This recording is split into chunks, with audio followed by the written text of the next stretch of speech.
በየቀኑ በሚሊዮን የሚቆጠሩ ሰዎች በዓለም ዙሪያ በጨጓራ በሽታ ይሰቃያሉ። ለበሽታው ፈውስ መልሱ በሚመገቡት ምግብ ውስጥ እንዳለ ሳያውቁ ህመም፣ ምቾት ማጣት፣ የሆድ መነፋትና ማስታወክ በተገቢው አመጋገብ ሊወገዱ ይችላሉ። የጨጓራ በሽታን ለማከም ምን መብላት እንዳለቦት እና ምን ማስወገድ እንዳለቦት ማወቅ በጣም አስፈላጊ ነው።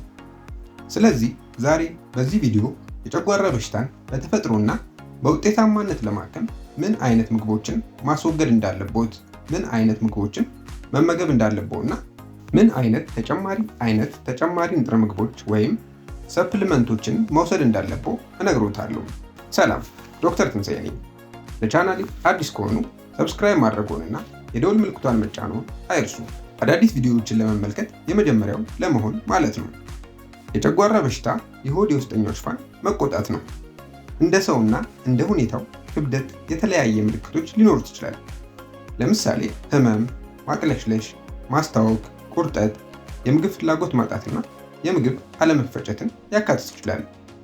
ነገሮች እየተባባሱ ከሄዱ ደግሞ ሬንጅ የመሰለ የሰገራ መጥቆር ሊያስከትል ይችላል። ከእነዚህ ምልክቶች መካከል አንዳቸውም ካለቦ ወይም በምርመራ የጨጓራ በሽታ እንዳለቦ ከተረጋገጠ ይህ ህክምና ለእርስዎ ነው። ነገር ግን ወደዚህ ህክምና እቅድ ከመግባታችን በፊት ለጨጓራ በሽታ የሚያጋልጡ ሁኔታዎችን ግምት ውስጥ ማስገባት አስፈላጊ ነው። ህክምና ማድረግ የሚያጋልጡ ሁኔታዎችን ማስወገድና ጥሩ የህክምና እቅድ ማውጣትን እንደሚያካትት መዘንጋት የለብንም። አንዳንድ የሚያጋልጡ ምክንያቶች ከምንላቸው ውስጥ እንደ ማጨስ፣ ደካማ አመጋገብ፣ የተመጣጠነ ምግብ እጥረት፣ በሆዳችን ውስጥ በብዛት የሚገኙ የሄሊኮባክተር ፓይሎሪ ወይም የኤች ፓይሎሪ ባክቴሪያ መኖርና የጨጓራ በሽታዎችን የሚቀሰቅሱ ምግቦችን መመገብን ያካትታል። ስለዚህ ዛሬ በዚህ ቪዲዮ የጨጓራ በሽታውን ለማከም ምን አይነት ምግቦችን ማስወገድ እንዳለቦ፣ ምን አይነት ምግቦችን መመገብ እንዳለቦ እና ምን አይነት ተጨማሪ ንጥረ ነገሮችን መውሰድ እንዳለቦ እንመልከት። ይህ ህክምና 3 በጣም አስፈላጊ ክፍሎችን የያዘ ነው። መመገብ ያለቦት፣ ማስወገድ ያለቦት ምግቦችና የጨጓራ በሽታን ለማከም ሊወስዷቸው የሚችሏቸው ተጨማሪ ንጥረ ነገሮች። ስለዚህ እያንዳንዱ ክፍል በሚቀጥለው ክፍል ላይ የተመሰረተ ስለሆነ ይህን ቪዲዮ እስከ መጨረሻው ድረስ እንዲመለከቱት አበረታታችኋለሁ። ክፍል 1 አዘውትረው መመገብ ያለቦት ምግቦች። አንደኛ፣ በፋይበር የበለጸጉ ምግቦች። ፋይበር ጤናማ አመጋገብ ውስጥ በጣም አስፈላጊ ከሆኑ ነገሮች አንዱ ነው። ከፍተኛ የፋይበር አመጋገብ ጥቅሞች ብዙ ናቸው። ከእነዚህም ውስጥ የጨጓራ በሽታን መፈወስ አንዱ ነው። እንደ ዕድል ሆኖ ጥሩ የፋይበር ምንጮችን ማግኘት በጣም አስቸጋሪ አይደለም። ከእነዚህ ምርጥ ምግቦች መካከል ፍራፍሬዎች፣ ለምሳሌ ፖም፣ ወይን፣ ማንጎ፣ አቮካዶ፣ ሁሉም አይነት የቤሪ ፍሬዎች ከሙዝ በስተቀር ሊሆኑ ይችላሉ። አትክልቶችም ጥሩ የፋይበር ምንጭ ከመሆናቸውም በላይ የፈውስ ሂደቱ ውስጥ በጣም አስፈላጊ ነገር ናቸው። እንደ ካሮት፣ ባቄላ፣ ብሮኮሊ፣ ሴለሪ እና ሁሉም አይነት ቅጠላማ አረንጓዴ ተክሎች ያሉ አትክልቶችን መመገብ ይችላሉ። ሁለተኛ፣ ጥሩ ጥራት ያለው ፕሮቲን። ጥሩ ጥራት ያለው ፕሮቲን ስል ከአንድ ኦርጋኒክ ምንጭ የሚገኝ ፕሮቲን ማለቴ ነው። የበሬ ስጋ ሊሆን ይችላል። ዶሮ ከሆነ ደግሞ ኦርጋኒክ ዶሮ፣ ኦርጋኒክ እንቁላል ወዘተረፈ መመገብ ይመረጣል። የሚመገቡት ስጋ አንቲባዮቲኮችና መድኃኒቶች ያለማቋረጥ ከሚሰጥባቸው ምንጭ የመጣ ከሆነ የተወሰኑ ቅሪቶች የእንስሳውን አካል አይለቁም እና ይህ ደግሞ ወደ ሰውነቱ ስርዓት ውስጥ ሲገባ በመጨረሻ በረጅም ጊዜ የጨጓራ በሽታን ያስከትላሉ። ስለዚህ ይጠንቀቁ። ሶስተኛ፣ ሙሉ እህሎች። እህሎች በአመጋገባችን ውስጥ አስፈላጊ አካል ናቸው፣ ግን ሁልጊዜ ኦርጋኒክ የሆኑ ሙሉ እህሎች መሆን አለባቸው። ስለዚህ ሙሉ ሩዝ፣ ኪኖዋ፣ አጃ መመገብ ይሞክሩ። እነዚህ ሁሉ በጣም አስፈላጊ እህሎች ናቸው። ቢያንስ ለጨጓራ በሽታ እንዲመገቡ የማልመክሩት ብቸኛው እህል ስንዴ ነው። ስንዴ የጨጓራ በሽታ ካለቦ ሊጠቀሙባቸው ከሚችሉት በጣም መጥፎ ምግቦች ውስጥ አንዱ ነው። ይህን ካልኩ በኋላ መወገድ ስለሚገባቸው ምግቦች ትንሽ እንወያይ። ክፍል 2 መወገድ ያለባቸው ምግቦች።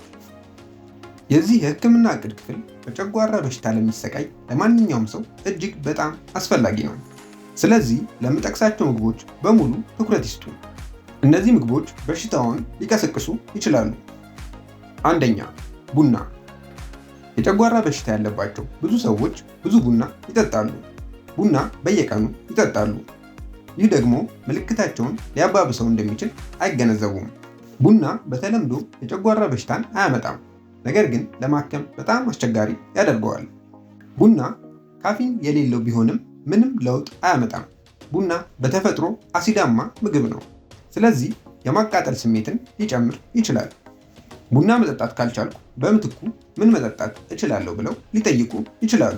በርካታ ጥናቶች እንደሚያሳዩት አረንጓዴ ሻይ እና የካሞሚላ አጠቃቀም ከ40 በመቶ ያነሰ የጨጓራ በሽታ የመያዝ አደጋ ጋር የተያያዘ ነው።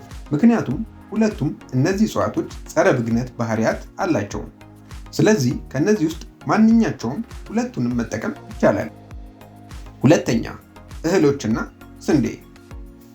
ግሉተንን የያዙ ምግቦች አንዳንድ ጊዜ ለጨጓራ በሽታ ተጠያቂ ናቸው። ስለዚህ ይሞክሩት። በየቀኑ የሚወስዱትን የስንዴ መጠንና ግሉተን ያለባቸው ምግቦች ያስወግዱ። ሶስተኛ፣ ወተትና ሌሎች የወተት ተዋጽኦች።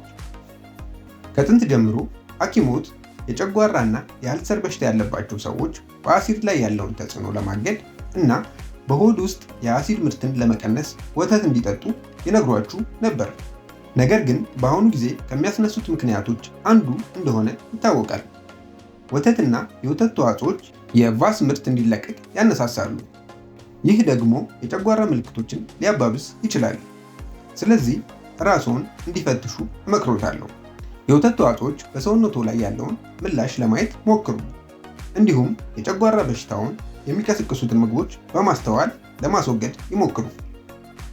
አራተኛ፣ ቅመም የበዛባቸው ምግቦች በሰውነት ውስጥ ላለው ኢንፍላሜሽን ግልጽ የሆነ ምላሽ ያስከትላል። ያ በጣም ቀላል ነው። ቅመም ወይም ትኩስ ምግቦች የጨጓራ ወይም የአልሰር በሽታን አያመጡም። ነገር ግን ሰውነት ለዚህ ኢንፍላሜሽን የሚሰጠው ምላሽ ምልክቶችን ሊያባብስና የአሲድ ምርትን ሊጨምር ይችላል። ስለዚህ ከሚያቃጥል ቃሪያ፣ ሚጥሚጣ፣ ቁንዶ በርበሬ መራቅ በጣም አስፈላጊ ነው። አምስተኛ፣ የሲትረስ ፍሩት ወይም ፍራፍሬዎች። የሲትረስ ፍሩት ጭማቂዎችና ቲማቲሞች እንደ ብርቱካን፣ ሎሚ የመሳሰሉ የሲትረስ ፍሩት ወይም ፍራፍሬዎች እና ቲማቲም ያሉ አትክልቶች ሁሉም በሰውነት ላይ ጠቃሚ የሆኑ ከፍተኛ መጠን ያለው አሲድ አላቸው። በተለይ የአልካላይን አመጋገብ ለመከተል ከፈለጉ በጣም ጠቃሚ ናቸው። ይሁን እንጂ አልሰር ወይም የጨጓራ በሽታ ያለባቸው ሰዎች ከእነዚህ ምግቦች መራቅ አለባቸው። ምክንያቱም ጥናቶች እንደሚያመለክቱት የሲትረስ ፍራፍሬዎችና አትክልቶች ህመም የሚያስከትሉ የነርቭ አስተላላፊዎችን ሊያነቃቁ ይችላሉ። የሆድ መቆጣት ኢንፍላሜሽን ያለባቸው ሰዎች የጨጓራ በሽታን ለማረጋጋት እነዚህን ምግቦች ማስወገድ አለባቸው። ስድስተኛ፣ የተለመዱ አለርጂዎችና አልኮል መጠጦች። የተቀነባበሩ ምግቦችንና አልኮልን ለማስወገድ ይሞክሩ። እነዚህም ነጭ ዳቦ፣ ፓስታዎች፣ ስኳር ያላቸው ምርቶች፣ የምግብ ቀለሞችን፣ የተጣሩ የአትክልት ዘይቶችን፣ በፋብሪካ የተዘጋጁ ስጋዎችን፣ ትራንስፋት እና የተጠበሱ ምግቦችን ያካትታሉ። እነዚህ ሁሉ የምግብ አለርጂዎችን ሊያስከትሉ፣ በአንጀት ውስጥ ያለውን ኢንፍላሜሽን ሊጨምሩ፣ የፈውስ ሂደቱን ሊያዘገዩና ለበሽታ ተጋላጭ ሊያደርጉት ይችላሉ። ሶስተኛ፣ ተጨማሪ ንጥረ ነገሮች። ተጨማሪ ንጥረ ነገሮች ወይም ሰፕሊመንት በአጠቃላይ በጣም አስፈላጊ ናቸው። ሰውነታችን በትክክል ለመስራት ብዙ ቪታሚኖች፣ ማዕድናትና እፅዋት ያስፈልገዋል። ስለዚህ ስለ እነሱ ትንሽ ማወቅ አስፈላጊ ነው። አንደኛ፣ ማስቲክ ሙጫ። ማስቲክ ሙጫ በሜዲትራኒያ አካባቢ ከሚበቅል ዛፍ የሚገኝ ልዩ ሙጫ ነው። የምግብ መፈጨትን፣ የአፍ ጤንነትንና የጉበት ጤንነትን ለማሻሻል ለዘመናት ሲያገለግል ቆይቷል። ይህ ሙጫ የሕክምና ተጽዕኖ እና ባህሪያት ያላቸውና የሆድ ጤናን በብዙ መልኩ የሚረዱ ጸረ ባክቴሪያ ንጥረ ነገሮችን ይዟል። ለምሳሌ ቁስሎችን ለማከምና ሄሊኮባክተር ፓይሎሪ ወይም ኤች ፓይሎሪን በመዋጋት ይታወቃል።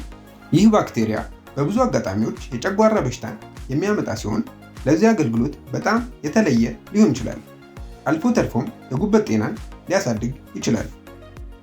ሁለተኛ፣ የሊኮርስ ስር። ዛሬ የሊኮርስ ስር የምግብ መፈጨት ኢንፍላሜሽንን ለማከም ውጤታማ መድኃኒት ተደርጎ ይታወቃል። እንዲሁም በሳይንሳዊ ዓለም በስፋት ይመከራል። የጨጓራ በሽታን እና ቁስሎችን ለማከም ማለት ነው። ሊኮርስ ተክል ነው። ስሮቹ በሕክምናው ዓለም ውስጥ ጠቃሚ የሆኑ በርካታ ባህሪያት አሏቸው። ጸረ ቁስለት መድኃኒት ነው። ጸረ መርዝ፣ ጸረ ብግነትና ጸረ አለርጂ ባህሪያት አሉት። ይህም ቪዲዮ ላይክ፣ ሼር፣ ሰብስክራይብ በማድረግና የደወል ምልክቷን በመጫን ቤተሰብ ይሁኑ። ሰላም ለእናንተ ይሁን።